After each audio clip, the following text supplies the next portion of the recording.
ওরে বাবা, মা এটা করতো কি করে? আমার তো আঙুলটাই পুড়ে গেল। হরে কৃষ্ণ হরি বল। আজকে সকালে খুব বৃষ্টি হচ্ছে, আর বৃষ্টি ছুঁয়ে দেখতে আমার তো খুবই ভালো লাগে। বৃষ্টিতে ভিজে গেলাম, মুছে নিচ্ছি।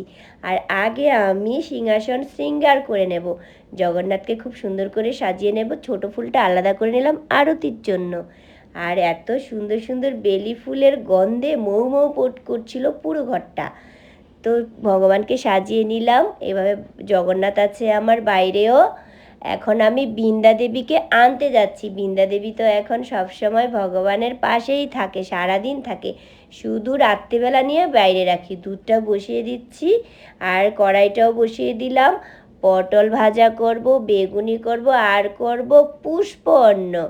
আর এই গরমের মধ্যে তো এইরকম ভারী খাবার দেওয়া ঠিক হবে না। ঘিয়ে তারপরে এরকম বেশি একটু গরমের মধ্যে ভাল লাগে না। তাই আজকে বৃষ্টি দেখেই শুরু করে দিলাম এইরকম একটু ভারী খাবার। আর দামু এসে দেখো আমার সাথে খেলছে। দামুও কিন্তু খুব ঠাকুর ভক্ত। এত সুন্দর করে সিংহাসন দেখলেই একদম শুয়ে কিন্তু দণ্ডবত প্রণাম করে। এইটুকু বাচ্চা দেখলে বুঝবে। খুব পাকামি করে, শঙ্খ বাজাতে পারে, ঘন্টা বাজাতে পারে, আবার উলু দিতে পারে। তারপরে খুব সুন্দর করে প্রণাম করতে পারে। জগন্নাথকে চিনে, যোগু কোথায় যোগু কোথায় বললে দেখিয়ে দেয়। তো আমি এখন বেসনটা গুলে নিচ্ছি। তারপরে দেখলাম যে বেসনের মধ্যে ছোট ছোট পোকা হয়ে গেছে।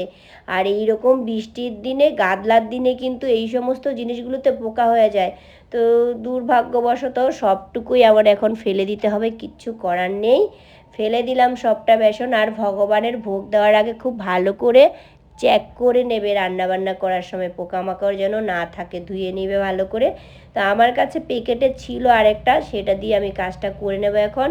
গুলে নিচ্ছি। আবার একটু জল জল বেশি হয়ে গেল, ঝোলা হয়ে গেল, তাই আমি আরও একটু নিয়ে নিলাম। আর এই রকম বৃষ্টির মধ্যে পুষ্পন্ন, বেগুনি ভাজাভুজি দিয়ে তো খুবই ভালো হবে ভোগটা, না বলো? তো এখন আমি বেগুনিটা ভাজছি। আর একটু তেলটা বেশি গরম হয়ে গেছিলো, কালো হয়ে গেল।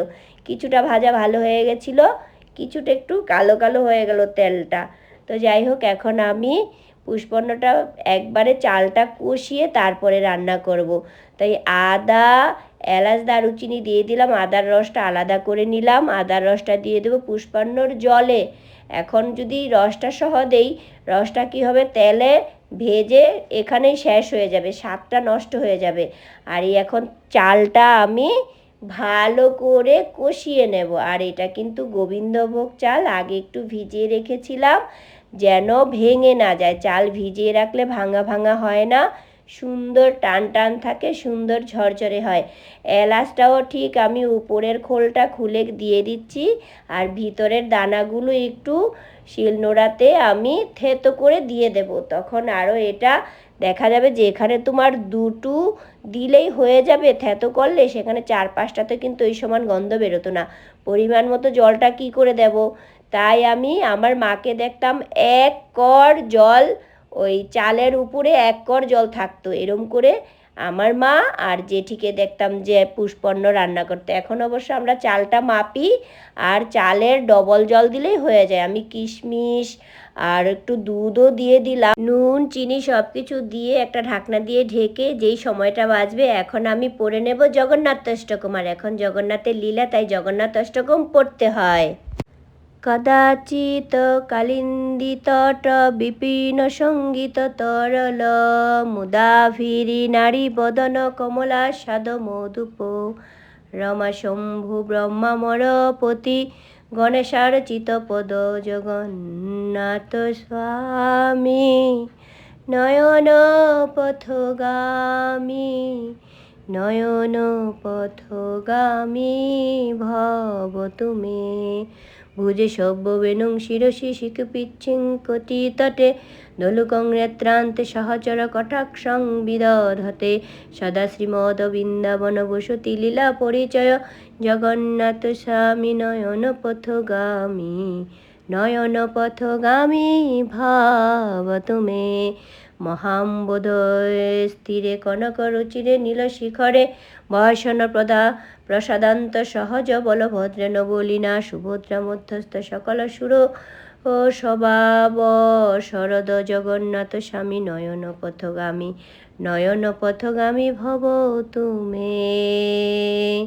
কৃপা পরাবার সজল জলদ শ্রেণী রুচির রমাবাণী রাম স্ফুরদমল পঙ্কেরুহ মুখ সুরেন্দ্রের আরাধ্য শ্রুতিগণ শিখা গীত রচিত জগন্নাথ স্বামী নয়ন পথগামী ভব তুমে।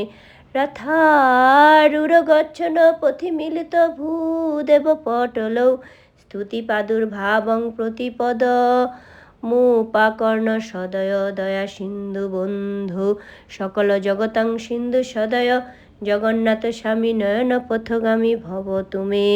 পরব্রহ্মা পীরকুবল দুলুতোৎফুল্ল নয়ন নিবাস নীলদ্র নিহিত চরণ হনন্ত শিরস রসানন্দী রাধা সরস বপুর আলিঙ্গন সুখ জগন্নাথ স্বামী নয়ন পথগামী ভব তুমে। ন বৈ চাচে রাজ্যং ন চ কনক মানিকং বিভবং ন চা যাচে হং রামং সকল জন কাম্যং বরবধূম সদা কালে কালে প্রথম পতিতা গীত রচিত জগন্নাথ স্বামী নয়ন পথগামী ভব তুমে। হরতাং সংসার দূত তর মাসরং স্বরূপতে হরতাং প্রাপনাং বিত মিত পরাং যাদবপতে অহদিনে নাথ নিহিত নিশ্চিত মিদং জগন্নাথ স্বামী নয়ন পথগামী ভব তুমে। জগন্নাথ অষ্টকং পূর্ণং য পথেত প্রযত শুচি সর্বপাম বিশুদ্ধত বিষ্ণু লোক সগচ্ছতি। হরে কৃষ্ণ। যিনি সংযত শুদ্ধ চিত্তে এই পরম পবিত্র জগন্নাথ অষ্টকম পাঠ করে তার আত্মা সব রকম পাপ থেকে বিমুক্ত হয় থাকে, সে বিষ্ণুলোকে গমন করেন। হরে কৃষ্ণ। তো এই আমি জগন্নাথ অষ্টকম পড়লাম 8টা শ্লোক। এখন একবার একটু নেড়ে দিয়ে দেখো জল টল সব শুকিয়ে ঝরঝরা হয়ে গেছে। তো আর একটু হবে, সেটা আমি আবার একটুখানি ওই একটা প্লেট দিয়ে চাপা দিয়ে নিলাম বাটা দিয়ে। এখন একটা ভাগবতের শ্লোকও পড়ে নেব। ওং নমো ভগবতে বাসুদেবায়, ওং নমো ভগবতে বাসুদেবায়। তো ভাগবতের শ্লোকটা পড়ে নিয়েছি, এখন রেখে দিলাম। তারপরে লেবু আমি বানিয়ে নিচ্ছি। লেবুটা খুব সুন্দর গন্ধ ছিল, কাগজি লেবু ছিল। তো এখন ভোগটা রেডি করব। গরম গরম পুষ্পান্ন, বেগুনি, পটল ভাজা, বেশি কিছু না দিলেও পুষ্পান্ন তো খালি খালিই পাওয়া যায় না বলো। আর এই বৃষ্টির ঠান্ডা ঠান্ডাতে সেটা তো আরও খুব স্বাদ দ্বিগুণ হয়ে যায় পরিবেশের কারণে। অনেক সময় এরকম হয় না, বৃষ্টিতে কিন্তু খিচুড়িও ভালো লাগে। তো দেখো সব কিছু দিয়ে ভোগটা গুছিয়ে নিচ্ছি। আর দুধের যে সরটা, এটা আমি বেশিরভাগ সময় বলি, দুধের সরটা খুব যত্ন সহকারে তুলে জগন্নাথকে দিলে আমার খুব মনটা ভালো লাগে। হ্যাঁ, আজকে ঠিক হয়েছে পুরো সরটা যখন উঠে। তো এখন আমি তুলসীপত্র আনতে যাচ্ছি। জলটা এনে বসিয়ে দিলাম, তুলসীপত্র দিয়ে ভালো করে ভগবানের কাছে নিয়ে যাব। আর প্রত্যেকটা আইটেমে যেন তুলসীপত্র দেওয়া হয় সেই দিকে তোমাদের খেয়াল রাখতে হবে। তবে সবাই ভালো থেকো। হরে কৃষ্ণ, হরি বল। যে পুরো ভিডিও দেখেছো কমেন্ট করবে তাকে আমি ফলো করব। তার বাড়িতে গিয়ে মানে তার আইডিতে গিয়ে 100টা কমেন্ট করব। হরে কৃষ্ণ।